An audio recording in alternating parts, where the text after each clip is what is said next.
Thank you. Thanks to Stop the War for inviting me. I visited Libya twice over the past 6 months of the crisis. The first time I was on a peace mission, and the second time I was a correspondent for Press TV, and I also did some reporting for Russia Today. I left just after the so-called fall of Tripoli, and I was there during that horrendous week of the fighting in Tripoli.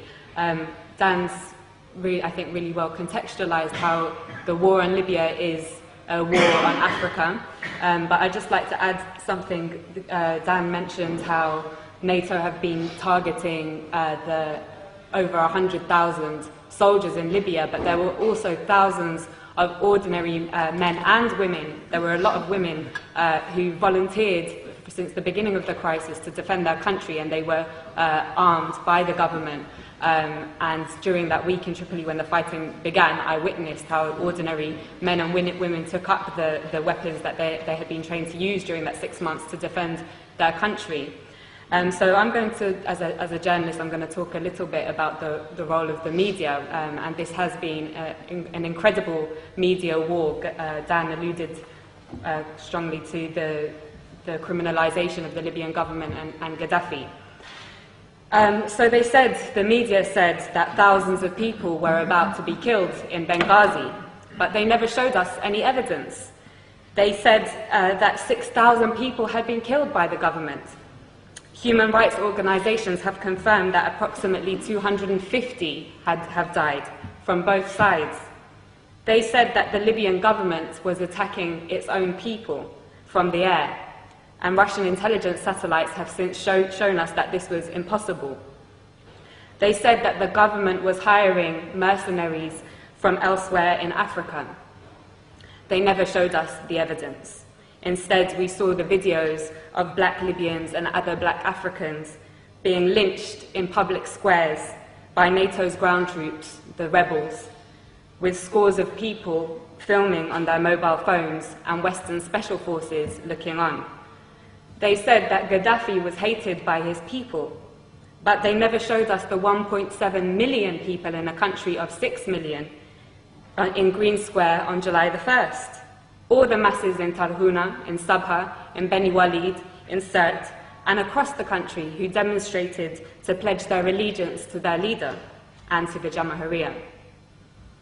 They never showed us the masses, as I said, of ordinary men and women who had accepted the government's offer of weapons to defend their families, neighborhoods, and country from people who wished to condemn them to enslavement, to imperialism. They said they were targeting Gaddafi's military forces. They ignored the 33 children, 32 women, and 20 men who I saw buried in the small and traditional port town of Majer in Zlitan in early August. They said on August 20th or the 21st that Tripoli fell without resistance. But they didn't tell us that in 12 hours alone, 1,300 people were massacred in that city and 900 were injured. They said that Tripoli fell without resistance and that Saif al-Islam had been arrested and captured, and that Gaddafi's compound Bab al-Ziza was taken by the rebels. But despite that, Saif al-Islam himself showed up in the hotel where I was trapped and took a group of journalists outside to see with their very own eyes.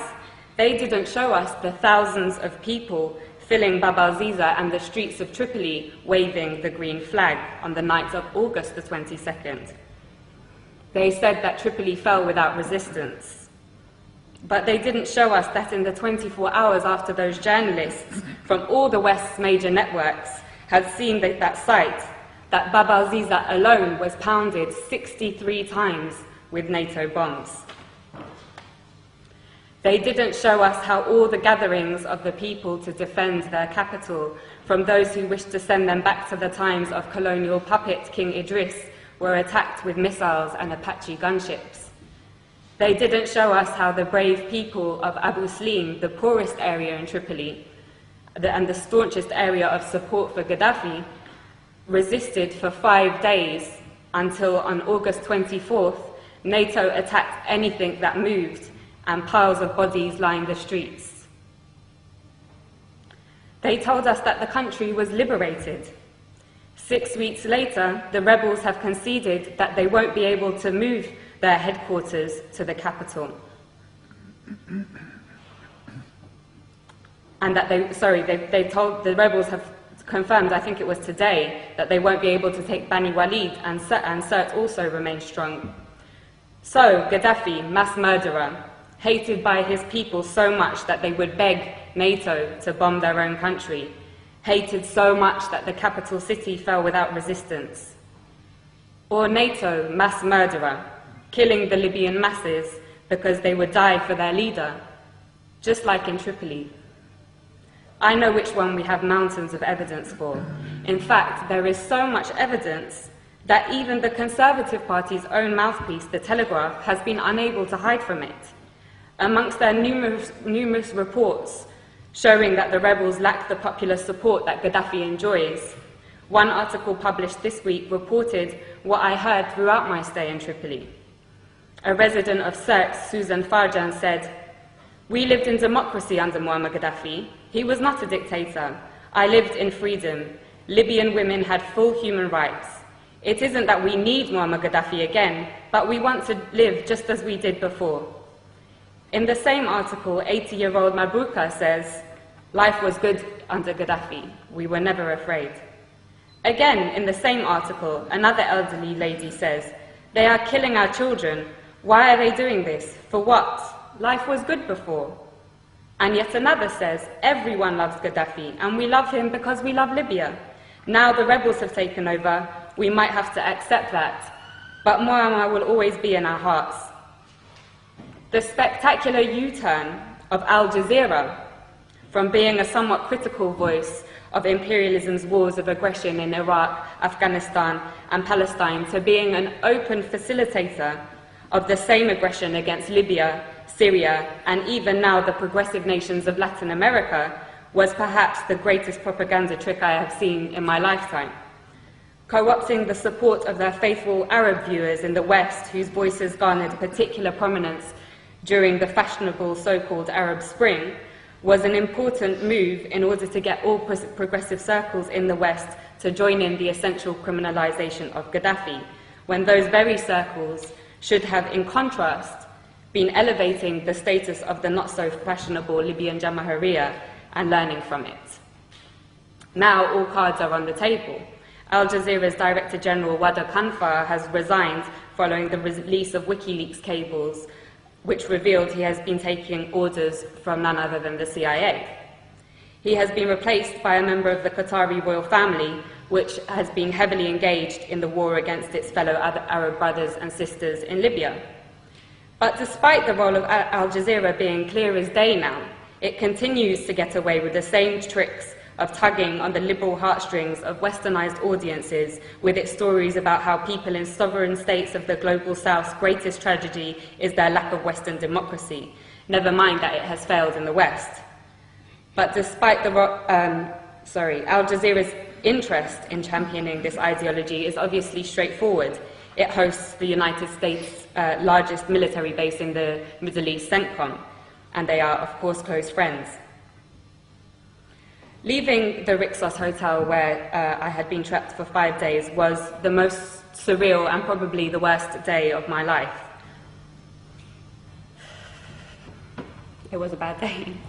The safe, secure, welcoming city, full of life and warmth that I had driven through days previously had transformed.